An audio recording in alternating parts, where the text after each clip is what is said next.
गांव से थोड़ी दूरी पर एक वीरान किला था जिसे लोग कालरात्रि किला कहते थे। इस किले के बारे में कई कहानियां प्रचलित थी। लोग कहते थे कि यह किला किसी श्राप का शिकार है और वहां जाने वाला कोई भी इंसान कभी लौटकर नहीं आता। गांव का एक इतिहासकार आदित्य इन कहानियों की सच्चाई जानना चाहता था। उसने फैसला किया कि वह खुद उस किले में जाएगा और वहां की हकीकत को उजागर करेगा। गांव वालों ने उसे खूब समझाया, लेकिन आदित्य अपनी जिद पर अड़ा रहा। एक अमावस्या की रात आदित्य ने मशाल और कुछ सामान लेकर किले की ओर रुख किया। किला टूटा फूटा और जर्जर था।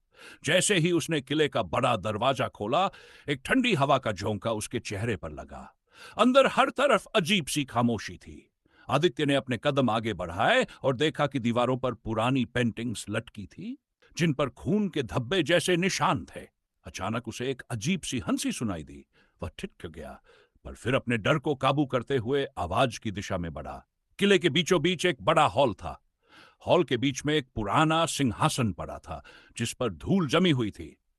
आदित्य जैसे ही सिंहासन के पास पहुंचा, उसे महसूस हुआ कि कोई उसकी तरफ देख रहा है। उसने पीछे मुड़कर देखा तो एक लंबी काली परछाई उसके ठीक पीछे खड़ी थी।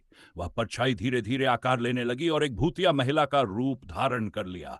उसकी आंखें जलती हुई अंगारों जैसी थी और उसके लंबे नाखून चमक रहे थे। भूतनी ने गहरी आवाज में कहा, तुमने मेरी नींद को भंग किया है। अब तुम इस किले से बाहर नहीं जा सकते। आदित्य ने डर के मारे भागने की कोशिश की, लेकिन जैसे ही उसने दरवाजे की ओर कदम बढ़ाया, दरवाजा खुद ब खुद बंद हो गया। उसके बाद किले के अंदर चीखों की आवाजें आने लगीं।